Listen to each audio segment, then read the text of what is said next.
Explain करने वाले हैं हलीमा ये कमाल की मूवी दे कॉल हिम ओजी को, जो कि आपको बेहद पसंद आएगी, इसलिए वीडियो को भी लाइक कर दीजिए। हम चलिए कहानी शुरू करते हैं। तो मूवी की शुरुआत में हमें बताया जाता है वर्ल्ड वॉर 2 के बारे में, जो 1940 में हुआ था। उस समय जापान पे एटम बम गिराया गया था, जिससे जापान देश की कंडीशन हद से ज्यादा बिगड़ गई थी। इसी उथल पुथल का फायदा उठाते हुए वहाँ पर एक अंडरवर्ल्ड गैंग बना, जिसका नाम था याकुजा। याकुजा गैंग ने पूरे जापान पे कब्जा जमा लिया। इस गैंग का मुकाबला करने के लिए जापान के कुछ लोगों ने ब्लैक ड्रैगन सोसाइटी बनाई, जो याकुजा गैंग को टक्कर दे सके। हालांकि याकुजा ने ब्लैक ड्रैगन गैंग को ही खत्म कर दिया, और वो जब आखिरी समुराय को मारने गए तब उन्हें बताया गया कि आखिरी समुराय तो अभी जिंदा है और वो याकुजा गैंग को मारने जरूर आएगा। ऐसे में कई सारे लोग थे जो अपना सामान बचाकर जापान से भाग रहे थे। उन्हीं में से एक थे सत्या दादा, जो अपना सोना बचाकर शिप से इंडिया जा रहे थे। उनका प्लान था इंडिया जाकर पोर्ट बनाना, ताकि उससे वाटर ट्रांसपोर्ट इजी हो जाए और उससे लोगों को रोजगार भी मिले। जब सत्या की शिप इंडिया जा रही होती है, तभी शिप में कुछ पायरेट्स घुस जाते हैं। सत्या उनसे सोना लेकर उन सबकी जान बख्शने की भीख मांगता है। उसी समय वहाँ पर एक 15 साल का लड़का आता है। ये लड़का असल में उसी समुराय से था। यहाँ सभी उसे ओजी कहकर बुलाते थे। यहाँ ओजी सत्या से इम्प्रेस हो जाता है, क्योंकि सत्या सब लोगों की जान बचाने के लिए उन पायरेट्स को अपना सारा खजाना देने को तैयार था। इसी वजह से ओजी सभी पायरेट्स को अकेला ही मार गिराता है, और अब वो सत्या के लिए काम करना चाहता था, क्योंकि उसे सत्या काफी ईमानदार लगा। फिर ओजी सत्या से वादा करता है कि आगे से कोई भी सत्या के पोर्ट को नुकसान पहुंचाने की कोशिश करेगा तो ओजी उसे नहीं छोड़ेगा। जिसके बाद सत्या और उसके लोगों की रक्षा करने के लिए ओजी कई सारे गुंडों और मंत्रियों को मार देता है। देखते ही देखते कहानी 23 साल आगे बढ़ती है। साल होता है 1993। हम आरडीएक्स से भरा शिप देखते हैं, जो बॉम्बे में सत्या के पोर्ट पर आता है। वो शिप जिमी नाम के आदमी का था, जो पोर्ट पर उसे लेने आया था। जब ये बात सत्या के बेटे को पता चलती है, तो वो जिमी को रोकने की कोशिश करता है, मगर जिमी सत्या के छोटे बेटे को ही मार देता है और पोर्ट पर गोलीबारी होने लगती है। हर तरफ हड़कंप मच जाता है। इससे वहाँ पुलिस पहुँचती है और जिमी पुलिस को चकमा देकर भाग निकलता है। लेकिन उसका आरडीएक्स से भरा शिप अब भी उसी पोर्ट पर फंसा था, जिसे जिमी हर हाल में हासिल करना चाहता था। यहाँ सत्या को जब अपने बेटे की मौत के बारे में पता चलता है, तो उसका दिल टूट जाता है। वहीं जिमी के बाप वर्धमान को जब जिमी की हरकत का पता चलता है, तो वो उसे सत्या से माफी मंगवाने के लिए उसके पास लेकर जाता है। वहीं हम सत्या के पोते यानी उसके बड़े बेटे के लड़के अर्जुन को भी देखते हैं। हर कोई जिमी के ऊपर भड़क गया था, पर सत्या को पक्का नहीं था कि उसके बेटे को जिमी नहीं मारा है या फिर नहीं, वरना वो उसे वहीं खड़े खड़े मार डालता। दूसरी तरफ जिमी के पापा वर्धमान को यकीन था कि अगर उसने जिमी से उसके किए की माफी नहीं मंगवाई, तो ओजी आकर उसे मार देगा। फिर हमें पता चलता है कि ओजी 15 साल पहले ही सत्या को छोड़ के चला गया था, क्योंकि उसने सत्या के बड़े बेटे की जान ले ली थी। अब वर्धमान को डर था कि ओजी किसी भी वक्त वहाँ आना जाए। वहीं अर्जुन को भी ओजी के आने का बड़ी बेसब्री से इंतजार था, ताकि वो उसे मारकर अपने मरे हुए बाप के खून का बदला ले सके। इसके बाद हम जिमी को देखते हैं, जिसे लग रहा था कि उसका बाप वर्धमान एक कार आदमी है, वरना वो उसे सत्या से माफी मंगवाने नहीं ले जाता। ये जानकर वर्धमान जिमी को एक कहानी सुनाता है। असल में वर्धमान और सत्या दोनों साथ में खेला करते थे। फिर दोनों ने साथ मिलकर ये पोर्ट बनाया, लेकिन फिर वर्धमान ने एक चाल चली और उसने सत्या को किडनैप कर लिया और पोर्ट के पेपर्स पर उसकी साइन लेनी चाहिए, ताकि पोर्ट उसके नाम हो जाए। हालांकि ऐसा होने से पहले ही ओजी वहाँ आ गया था और उसने वर्धमान के सभी आदमियों को मार गिराया। अपने आदमियों की लाशों का ढेर देखकर वर्धमान काफी डर गया था, जिसके बाद उसने सत्या से माफी मांगी। तब सत्या और ओजी ने वर्धमान को माफ कर दिया था और पोर्ट फिर से सत्या के नाम हो गया था। यही कारण था कि वर्धमान चाहता था कि जिमी सत्या से दूर रहे, मगर जिमी को तो किसी भी कीमत पर आरडीएक्स का वो कंटेनर चाहिए था। ये काम जिमी को उसके बड़े भाई ओमी ने सौंपा था। अगर जिमी आरडीएक्स का कंटेनर सही सलामत ना ला पाया, तो ओमी उसे मार भी सकता था। तो जिमी इस बारे में इंस्पेक्टर तावड़े को बताता है। तब तावड़े पोर्ट पर आकर कुछ वर्कर्स को ये बोलकर अरेस्ट कर लेता है कि यहाँ पर इलीगल इंपोर्ट एक्सपोर्ट का काम होता है। इसके बाद वो आरडीएक्स का कंटेनर चेक करता है, जिसमें से आरडीएक्स गायब था। यहाँ तावड़े को पता चलता है कि सत्या ने सारा आरडीएक्स निकाल कर कहीं और छुपा दिया है। तब वो इस बारे में वहाँ के वर्कर से पूछता है, पर कोई उसे कुछ भी नहीं बताता। इतने में सत्या की बहू गीता पोर्ट पर आ जाती है और उसे देख तावड़े उस पर बंदूक तान देता है, लेकिन वो गीता को कुछ भी करता नहीं, क्योंकि वो जानता था कि गीता को कुछ भी करना यानी खुद की मौत को दावत देना होगा।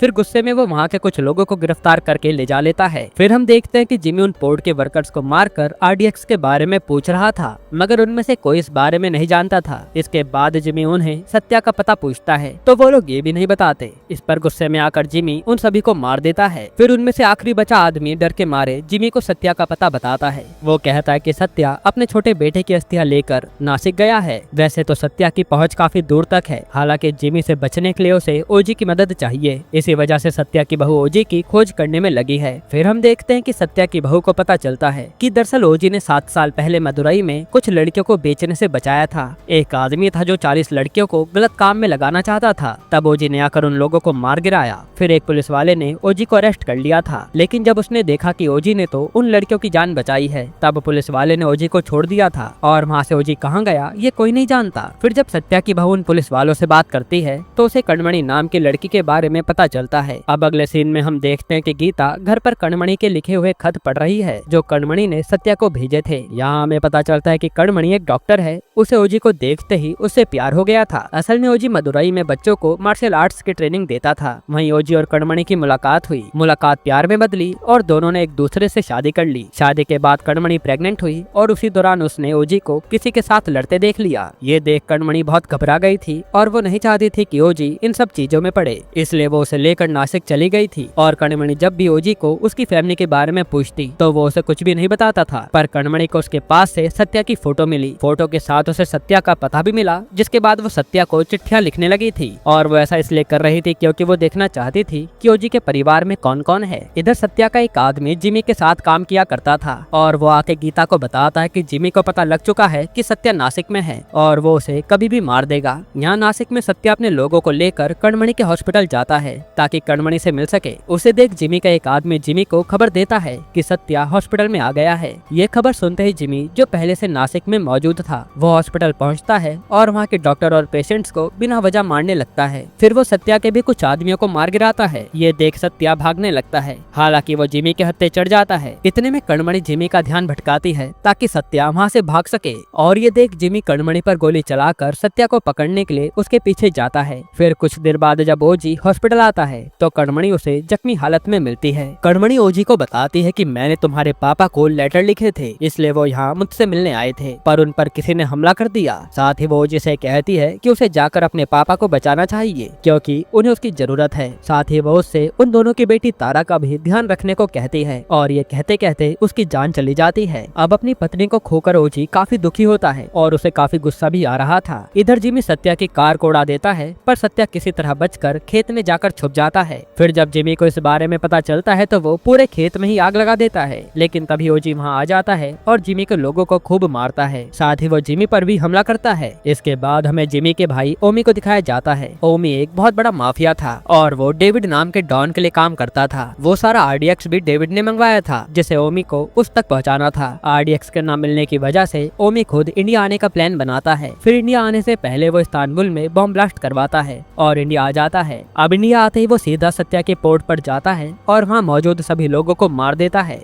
ओमी तो इतना पत्थर दिल इंसान था कि एक छोटी सी बच्ची को भी गोली से उड़ा देता है। फिर वो आरडीएक्स की तलाश करने लगता है। उसे लगा था कि आरडीएक्स पोर्ट पर ही कहीं होगा, इसी वजह से वो पोर्ट को कुछ भी नहीं करता। इतने में गीता वहाँ आती है और ओमी से कहती है कि तुम्हारे भाई जिमी ने ओजी की बीवी कणमणि को मारा है, इसलिए अब ओजी तुम्हें और तुम्हारे भाई को नहीं छोड़ेगा। जिसके बाद ओमी को सत्या का कॉल आता है और वो उसे बताता है कि ओजी ने तुम्हारे भाई जिमी को मार दिया है, अब तेरी बारी है। ये सुनकर ओमी को और गुस्सा आता है। अब अगले सीन में हम ओजी को देखते हैं जो भारी मन के साथ अपनी बीवी का अंतिम संस्कार करता है। इसके बाद वो बॉम्बे के लिए निकलता है और बॉम्बे आने से पहले वो अपने आदमियों को ढेर सारे हथियार सौंपता है ताकि वो सत्या की रक्षा कर सके। फिर बॉम्बे आकर वो सबसे पहले तावड़े से मिलकर उससे पूछता है कि ओमी ने गीता और पोर्ट के बाकी लोगों को कहाँ छुपाया है, क्योंकि ओमी उन्हें उठा ले गया था। तब तावड़े ओजी के बारे में नहीं जानता था, इसलिए वो उसका काफी मजाक बनाता है। ये देखकर तावड़े के हवलदार ओजी के कहने पर उसी को पकड़कर पीटने लगते हैं और ये देखकर घबराकर तावड़े ओजी को ओमी के बारे में बता देता है। फिर पता मिलता ही ओजी तुरंत वहाँ पहुंचकर गीता और बाकी सभी को छुड़ा लेता है। साथ ही वो ओमी को धमकी देता है कि अब वो आरडीएक्स को भूल जाए और किसी अच्छे काम में लग जाए, वरना ओजी उसे छोड़ेगा नहीं। फिर वो बॉम्बे से ओमी जैसे और भी कई गैंगस्टर्स को हटाने में जुट जाता है और एक तरह से मौत का नंगा नाच शुरू हो गया था। जिसके बाद ओजी को ओमी के बारे में एक बात पता चलती है कि ओमी ने कुछ सालों पहले वाजी सिटी में हमला करवाया था। ये वही सिटी थी जिसे हमने साहो मूवी में देखा था। वहाँ पर ओमी ने सत्या के बड़े भाई को मार दिया था और सत्या का बड़ा भाई उस सिटी में इंपोर्ट एक्सपोर्ट का कारोबार करता था। तब उसका बेटा काफी छोटा था और वो बेटा कोई और नहीं बल्कि सिद्धांत नंदन यानी साहो था। उसी वाजी सिटी पर अब डेविड का कब्जा है और डेविड ने ही ओमी को आरडीएक्स इसलिए भिजवाने को कहा था ताकि वो बॉम्बे में जगह जगह पर बॉम्ब ब्लास्ट करवा सके। इसके बाद ओमी सीधा सीएम के पास पहुंच जाता है और कहता है कि वो सत्या को उसका आरडीएक्स वापस लौटाने के लिए कहे। फिर अगले सीन में सीएम सत्या को समझाने आता है कि वो ओमी को आरडीएक्स दे दे। तभी ओजी वहाँ आकर सीएम सीएम के सारे काले चिट्ठे जैसे कि घूसखोरी, मर्डर वगैरह की याद दिलाता है और ये सुनकर सीएम की हवा टाइट हो जाती है। फिर ओजी उसे कहता है कि जैसे तुमने आरडीएक्स को यहाँ आने दिया वैसे ही आरडीएक्स के साथ जो हो रहा है उसे होने दो, बीच में मत आओ, वरना अगर तुम्हारे घोटाले सबके सामने आ गए तो तुम्हें सीएम की कुर्सी से हाथ धोना पड़ेगा। ये सुनकर सीएम चुपचाप हाथ जोड़कर चला जाता है। इसके बाद ओजी लगातार ओमी को मात दे रहा था। इस बात की खबर जब डेविड को लगती है तो वो ओमी को मारने के लिए अपने आदमी भेजता है, लेकिन ओमी उन सबको मार गिराता है। फिर वो डेविड से एक और दिन की मोहलत मांगता है। वो कहता है कि कल 9 बजे बॉम्बे में बॉम्ब ब्लास्ट हो जाएगा। तब डेविड कहता है कि अगर बॉम्ब ब्लास्ट हो गया तो मैं तुम्हें मिडिल ईस्ट का सबसे बड़ा आर्म्स डीलर बना दूंगा, और अगर कल बॉम्ब ब्लास्ट नहीं हुआ तो तुम्हें अपनी जान देनी होगी। जिस पर ओमी मान जाता है। अब ओमी को खुद की जान कैसे बचानी है ये सोचना था, और ओमी जानता था कि सत्या का पोता अर्जुन ओजी से नफरत करता है क्योंकि उसे अपने बाप की मौत का बदला लेना था। इसी बात का फायदा उठाकर वो अर्जुन से मिलता है और ओजी को मारने के लिए गन देता है। तब अर्जुन गन लेकर ओजी को मारने निकल जाता है, लेकिन वो उसका कुछ भी बिगाड़ नहीं पाता। इसके बाद अर्जुन आकर अपनी माँ गीता को बताता है कि वो ओजी को मारने गया था, पर फिर उसने ओजी की बेटी तारा को देखकर अपना मन बदल लिया। वो अपनी माँ से ये भी कहता है कि मैंने ओजी को तो नहीं मारा, पर उसकी बेटी तारा को किडनैप कर लिया है, जो सुनकर गीता चौंक जाती है। इधर ओजी तारा को पागलों की तरह यहाँ वहाँ ढूंढ रहा था। ऐसे में अर्जुन ओजी को गाड़ी से उड़ा देता है, जिससे वो बुरी तरह घायल हो जाता है। ऐसी हालत में भी ओजी अर्जुन की जान बचाता है क्योंकि एक आदमी अर्जुन को मारने वाला था, पर ओजी ने उसे बचा लिया। यहाँ हम देखते हैं कि अर्जुन के साथ जो आदमी थे वो असल में उसके नहीं बल्कि ओमी के आदमी थे, और उन्होंने ही तारा को किडनैप कर लिया था। तब अर्जुन भी इस बारे में कुछ भी नहीं कर पाया। अब यहाँ जब गीता को ये बात पता चलती है तो वो ओजी के घर पहुँचती है। ओजी वहाँ जख्मी हालत में पड़ा था, जिसे देख गीता उसकी मरहम पट्टी करती है। तभी अर्जुन ओजी के घर पर उसे फिर मारने आता है। यहाँ अर्जुन उसके सर पर बंदूक तान देता है कि तभी गीता उसे सच्चाई बताती है। बात ये थी कि अर्जुन के पापा को ओजी ने नहीं बल्कि खुद अर्जुन ने मारा था। अर्जुन के पापा ने वर्धमान के साथ हाथ मिला लिया था और उसके साथ मिलकर गैर कानूनी कामों में लग गया था। वो भी यही चाहता था कि पोर्ट उसके नाम हो जाए, इसलिए उसने वर्धमान से सत्या को किडनैप करने के लिए कहा था। तब ओजी ने वहाँ पहुंचकर सत्या को तो बचा लिया था, पर उसने अर्जुन के पापा को वहीं छोड़ दिया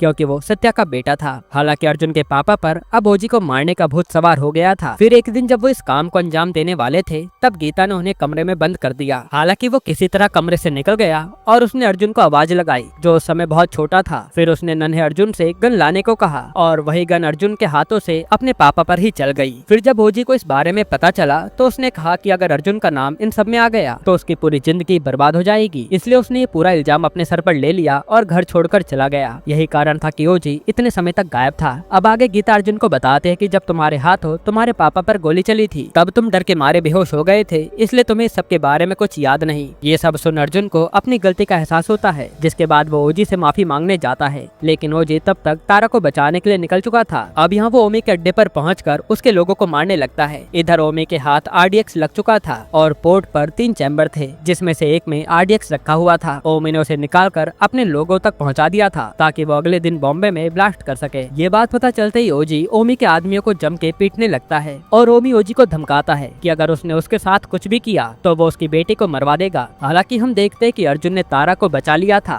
और वो उस बात की खबर ओजी को देता है कि तारा अब सेफ है। फिर क्या था, ओजी ओमी को बहुत बुरी तरह मारता है। इसके बाद ओमी ओजी को बताता है कि उसकी बीवी कड़मणि को जिमी ने नहीं बल्कि ओमी ने ही मारा था। ये बात सुनते ओजी का दिमाग घूम जाता है। इतने में घड़ी में 9 बजते हैं और ओमी को लगता है कि अब ब्लास्ट होगा, पर एक भी ब्लास्ट नहीं होता, जिससे वो काफी हैरान था। यहाँ हमें पता चलता है कि ओजी ने फिर से एक ब्लैक ड्रैगन सोसाइटी बनाई थी, जिसमें ढेर सारे लोग थे और उन्हें ओजी ने ही ट्रेन किया था। उन सब ने मिलकर ओमी के सभी लोगों को मार दिया था, जिससे ब्लास्ट नहीं हुआ। फिर ओजी उसी आरडीएक्स से ओमी को उड़ा देता है और फिर ओजी बॉम्बे छोड़कर चला जाता है। जाते हुए वो सत्या और अर्जुन से वादा करता है कि उन्हें जब भी उसकी जरूरत पड़ेगी वो लौटकर जरूर आएगा। इसके बाद हम उस डॉन डेविड को देखते हैं जिसके लिए ओमी काम करता था। डेविड से मिलने याकुजा का लीडर ओकी मारा आता है। वो डेविड को बताता है कि ओजी का असली नाम ओरोशी जेंसी है। उसने ओजी नाम इसलिए चुना ताकि कोई उसे पहचान न पाए। और बॉम्बे से निकलने के बाद ओजी वापस जापान गया था, जहाँ उसने ब्लैक ड्रैगन सोसाइटी बनाई थी और ओजी ने सबको वहीं ट्रेन किया था। फिर उन्होंने मिलकर याकुजा पर अटैक किया, जिसमें ओकीमारा का इकलौता बेटा भी मारा गया। अब ओकीमारा चाहता था कि वो ओजी को मारकर अपने बेटे की मौत का बदला ले सके। यही कारण था कि वो डेविड से हाथ मिलाने आया था। और इसी के साथ ये मूवी खत्म होती है।